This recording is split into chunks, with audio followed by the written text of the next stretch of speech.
Good evening, guys. I wanted to share my sermon for today. I'm hoping that all you guys, all you guys, young people in the building tonight will enjoy what I've been working hard and what I felt like God gave to me so I could give to you guys in a way that you guys could better understand it. The topic for this sermon today, it is God see the inside, why man see the outside appearance. And I want to start off with saying this. No show of hands, but do any of you guys believe that God made no mistake when he created the world? No mistake at all. Now, I'm sure some of you guys are thinking, he may have made a mistake with spiders or roaches or rats.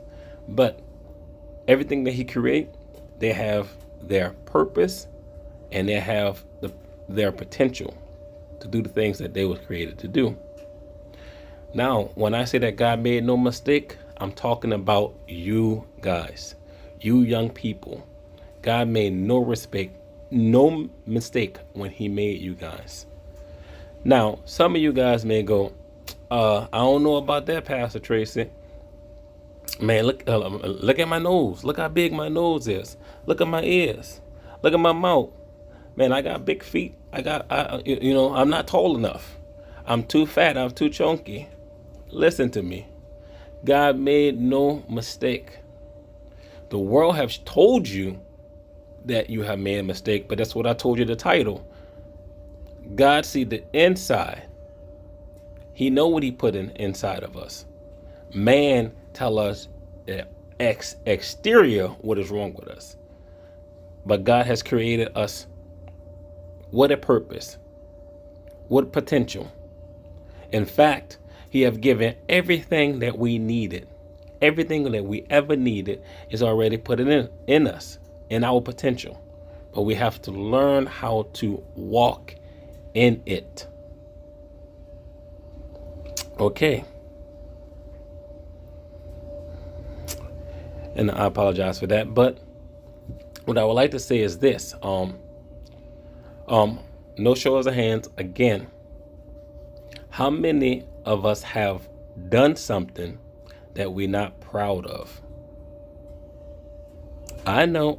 A lot of things I've done I'm not proud of. And guess what?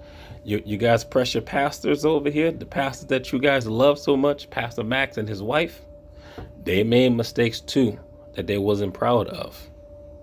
But when you add in peer pressure, it makes it even worse. We all have done some things that we're not proud of.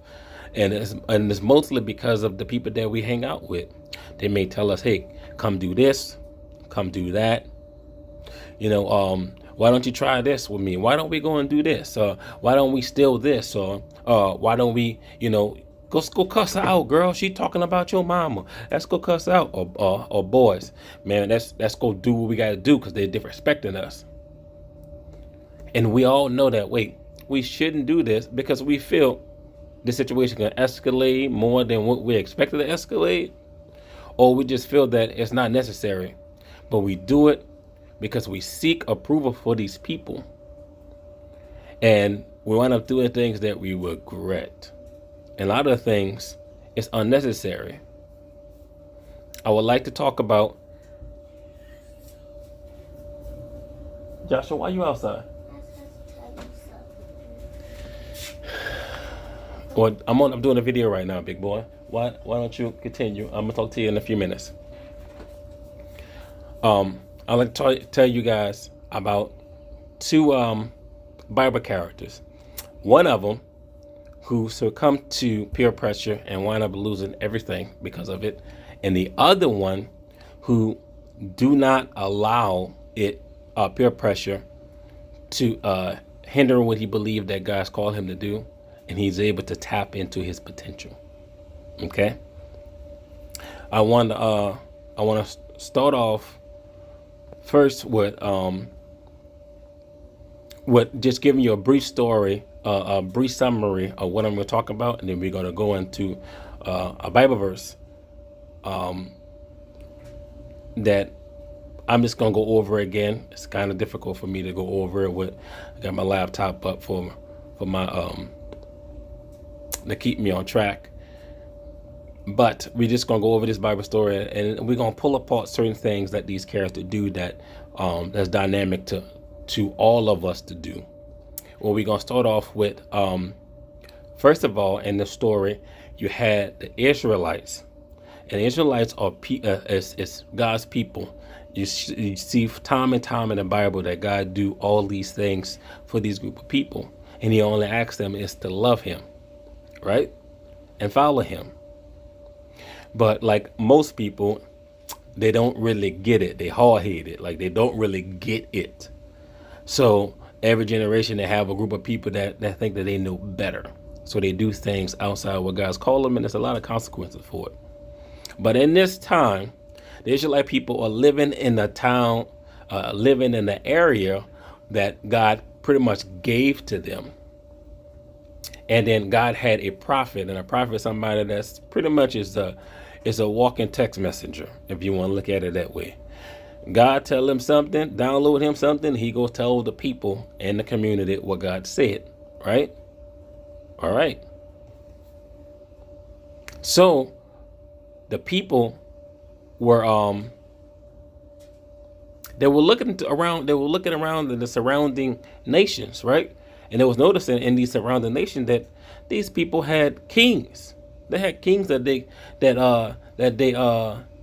people paid taxes to, and in return, He would protect them. He had guards, and he had gates, and he had authority, and you had like all these people looking up for protection for him, and they didn't have that, or at least they didn't think they didn't have it, because God have showed them through verses before this and books before this that I'm your savior.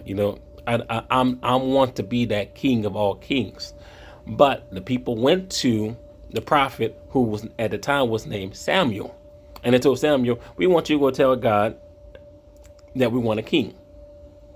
And essentially, they were just being like their day of the keeping up with the Joneses, or for better now for the words, keeping up with the Kardashians. They seen what other people had, and they wanted it, even though they had better. And how many of us, let's be honest, how many of you guys have wanted what your neighbor had, what your classmate had, and then you went about the wrong way to get it without really thinking about it? So you lied about having them, which we all did, or we manipulate our parents to get what we want. We all did that as well. I was saying this earlier. We all do things that we are not proud of to impress people that we want to like us. So that's what's like the Israelite people. They were doing it more out of fear, and they wanted a king like everybody else. So Samuel went to God, and God said, "Okay, we're gonna give them a king." This guy name was Saul. Saul was the king of the Israelites. He was the first king. Now, what happened was they're a baby nation in this area, so you have all these surrounding nations that's been there for a while. They have big armies, and they have big kingdoms, and they have the warriors. And what they did was they noticed that the Israelite people was taking land that wasn't theirs. Like most kingdoms, the only way that you expand is that you have to go fight other battles or other kingdoms and take their properties, or fortify what you have so they don't take. So what happened was King Saul, now who's already the king and been the king for several years now, he was in a war again with the Philistine. All right. And in this Philistine, they had more men. They had more manpower. They had more weapons.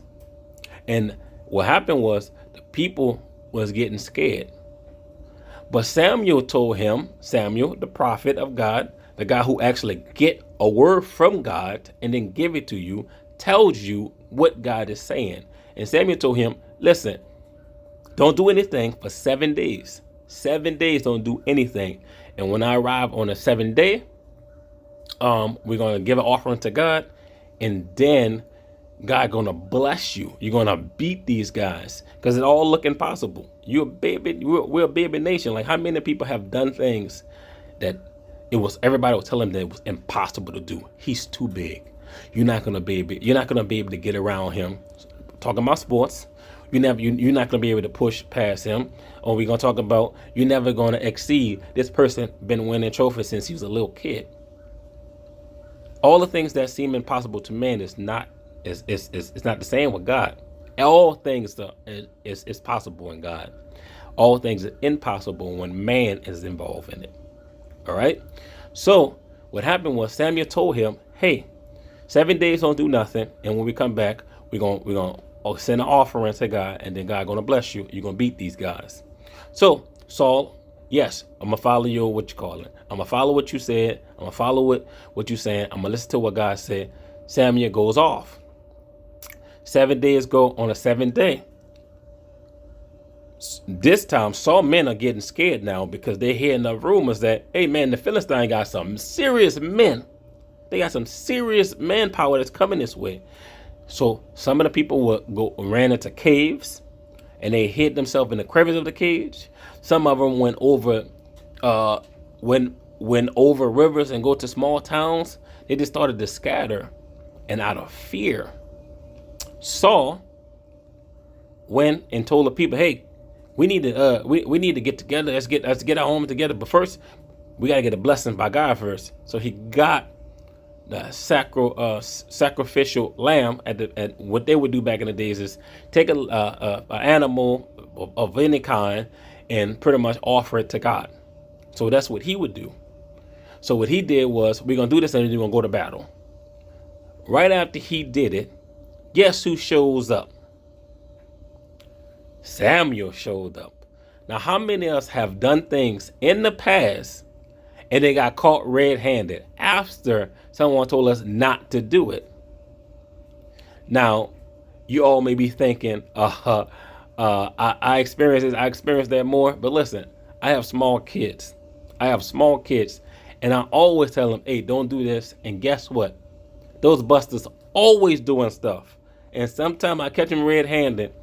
Consequently, I spank them. Yeah, I'm a firm believer in spank. I spank them because I told them not to do something out of safety. Tell them not to do something for their own safety. They do it anyway. It's natural for people to do something outside of it. But what Saul didn't realize is that it's going to cost him greatly for doing this. So what happened was, as Saul did it, Samuel came back. Samuel came back and asked him, "What did you do? What's going on here?" He go, "Well, you didn't come back. You didn't come back in time, and my men was leaving, and he was making all these complaints, and we all make excuses when we get caught. Wait, you didn't see what you just seen? I hear you. We make all these excuses, but we all know we should have never did it, but we did it anyway. So that's the same thing what Saul did. Well, Samuel told Saul, "Listen, because you disobeyed what God said. You didn't disobey what I said. You disobeyed what God said. So because you disobeyed what God said that he's looking for a new king to replace you." Listen, young people, listen. Saul lost his kingdom because of that second, because of his decision of allowing peer pressure to get to him. Now, there was other incidents that, in the past that Saul would do things. God would say, "Saul, do this," and Saul would do it and do it halfway. Saul was in the business of pleasing his men than pleasing God, and because of it, he lost his kingship. And Samuel goes on to tell him this: say, "Listen, God is replacing you. He's looking for a replacement for you, and that if you would have listened to him, he'd have made sure that somebody in your line would have always been in the kingship." Listen to me, young people. Listen to me. There was 22 or 24 kings that came after Saul. Once Saul died, his kingdom and his line died with him. His sons, none of his grandkids were in the line of kings. In fact, it looks to me that Saul lost his potential to rule forever. Meaning his line of people, his kids, grandkids, so on, to be kings. He lost that ability because of this decision. Sometimes we lose this ability too, and most of the times it's at our own expense. Like we think that we did it, and then we wind up just losing it all. God don't want that for us. He wants us to walk into these potential. Well, Saul leaves, and Samuel goes to God and pray for him. And then after a couple of months, God told Samuel, what are you doing? Stop praying for him and go find a replacement. I just told you, go find a replacement. Saul is hard-headed. Listen, how many of us are hard-headed? Meaning, we don't want to listen to what people tell us what to do. You ain't got to show no hands. We don't take correction correctly. What people tell us what to do, man, who you think you is, man? I can do it on my own. Man, he ain't really mean that, man. You allow yourself to get yourself into trouble. You know what I mean? You sit up there, somebody tell you something, and you start thinking, did he really think that? Did she really say that? Man, I'm a man. I could do it out loud. These are all the verses that go on in your head. You ain't saying it out loud. It's all something in your head. You allow yourself to get yourself in trouble. Same thing with him. So what happened was, God told Samuel, go to this guy's house, Jesse, and anoint the next king. So Samuel goes to a town. They go to a town, knock on the door. Samuel is popular of the time because he's the prophet. So he's like a celebrity at the time. So when people see him, they either excited because he got a word, or they're nervous because he got a word. Either good news or bad news, depending on what God was sending him to do. So he goes to this house. And in this house, he knocks on the door. Now, the Bible tells us about how Jesse's sitting inside his house eating lunch with his sons.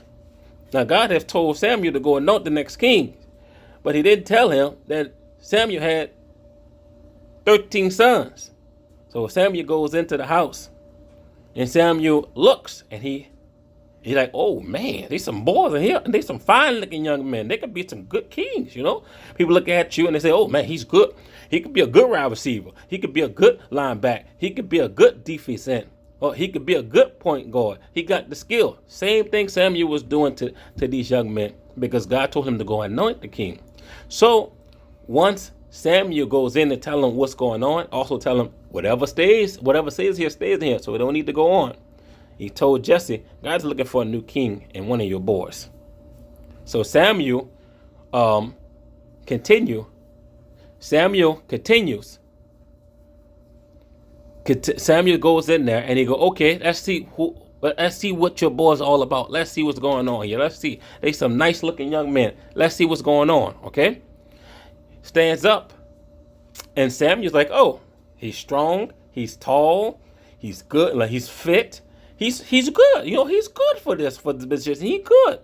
But God tells Samuel, listen, man look on the outside appearance, but I look in the inside appearance. He is not the one. So he set him down. Next son stood up. Next son was like, Sam was like, oh, man, you know, he's not as tall as his other brother. You know, but he's a lot thicker. No, he got beard, some locks. Man, he looks good. Yeah, this gonna work too. God tell him the same thing. Man, look on the exterior period, but I look in the interior period. He's not the guy. He's not. So he does this for all 12 of his boys. Now Samuel, know that God sent him there, said, listen, do you have another son here? Because none of these guys going to fit. Do you have another son? He said, yes, I got another son named David. But David, you know, he's like skinny. He's skinny. He's not as, you know, stocky as these guys. He's the runt of the litter. He's not he can't be the king, pretty much. What I took from that and how he used and how he said David's name, it almost looked to me as if David was a sign of shame to Jesse. It also sounded like to me as if David may not even have the same same mother as the other 12. David could have been the oops child outside of the marriage situation. The Bible don't tell you anything about David's mother. They don't talk about it at all. But Jesse, how he speaks in this Bible verse as if he's ashamed of him. But he tell him, oh, he's just a sheep. He's just a sheep bearer. He just watch out for the sheeps. That's all he is. He's a shepherd. Samuel tell him, whatever he is, you need to go get him. Now take a step back. Before we get back to him. Let's give you some character of David. David was the one who loved God. David was also a musician. He loved to worship God. Played guitar, flute, harp. He was one of those guys that he just loved to be in the presence of God. But David was a shepherd, which means his job was to watch over the sheep.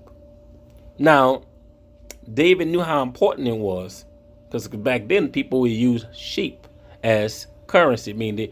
I give you 5 sheep, you give me some milk, some eggs, or whatever. That's how it's bargain. They bargain their way to get what they want. And they had a lot of sheep, which meant it was also his inheritance one day, so he protected it like it was his life depended on it.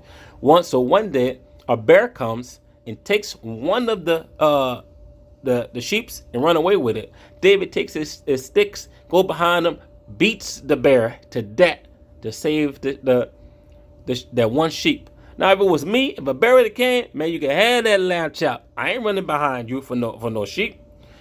But David believed in God. He believed if who I praise and if he gives me strength, then I'm going to do it. So he went and he killed it. Well, not too long, a lion came and grabbed one of those lambs, one of those sheeps, and ran off with it. David did the same thing. Chased the thing down, beat the thing with a stick till it died. I just told you, I wasn't going to run behind no bear or no sheep or no lamb. You think I'm going to run behind a lion? I ain't doing that. Man, you can have that lamb chop. But David was a man after God's heart. So, one of Jesse's other boys, David's older brother, came to find him, brought him in, and then on point looking at him, saying, Samuel knew this is the next king of Israel, the one that Jesse was ashamed of. Like I said before, the title of it, man see the exterior and God see the interior. God knew David's heart. Now David got anointed, but David didn't go straight to the king. He didn't go straight to the kingdom. He didn't go straight there. He was just anointed. Doesn't mean that he was king now. So he had to go back and be the shepherd. So not long after that, right? They're in a war again. Israelites is on war again. King's at the battle. King Saul is at the battlefield again, right? Fighting the same people he should have fought before and defeated them only. He defeated them, but he didn't defeat them like he's supposed to defeat them because he went about it later. So now he had to come back and he got to fight the Philistine again. But this time they have a warrior the Philistine have a warrior that never was beat. And he had the Israelite people afraid, even King Saul. But David, father told him, hey, I need you to go take these food to the battlefield and give this food to 3 of your brothers because they're running low on food. So King David put what he needed to do on the donkey and rode off. Now King David, I'm saying King David, but his name was David. He wasn't a king yet. He was anointed to be a king. But David went, and David loved his brother. He looked up to his brother. They were strong. They were great warriors. So he was excited to see what was going on the battlefield. Upon getting there, he noticed, wait, it's quiet here. Like, why is quiet here? Like, what's going on here? Why is quiet? But he didn't pay no mind to it. So he go looking through the camp, and he find his brothers in a tent, hiding out. And he give them their food, and he's up there messing with their spears and swords and stuff, and he's like trying to put it on, and he's like, oh, you know how we Superman and Batman, we gotta put the cape on. We Superman, Iron Man, and all that stuff. We gotta put stuff on to make us feel super. Well, David was like that. He was like, my brothers are warriors. I wanna walk in my brother's footsteps. So His brother said, hey, stop doing that. You're going to hurt yourself or whatever. But David over here, some other soldiers talking about some guy named Goliath. Some guy named Goliath that's big, and he's this, and he's the biggest guy around, and you can't play with him, and you can't joke around with him, and all other stuff, right? So he asked his brother, man, who is this Goliath person? And they say, don't worry yourself about him. You're a little kid, don't worry about him. Like most adults say, don't worry about that. Don't worry about that. You're a child, stay in your place. That's how they was doing that to him. So here comes David. Here, a loud sound come out of nowhere. Somebody screaming. Where are the Israelites? Where they at? Where them cowards at? What they afraid? Listen, I want to make a deal. If your warrior come and beat me, we become your slave. If I beat your warrior, we become y'all slave, So David felt something in the heart, like, man, who is this guy talking about God like that and talking about us like that? Oh, we not God's people? And the brother's like, yeah, we God's people, but you're a little boy. Sit down, like we told you a few minutes ago. So David didn't like that. David kind of just left his brothers there, and he went straight for the king, King Saul. So he went to King Saul and requested to go fight King Saul. And wait, let me take a step back.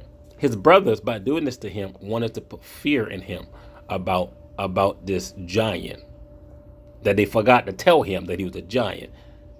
But he didn't allow that fear to affect him. So he went to the king. Went to ask the king, hey, give me permission to go beat this guy. I could beat him.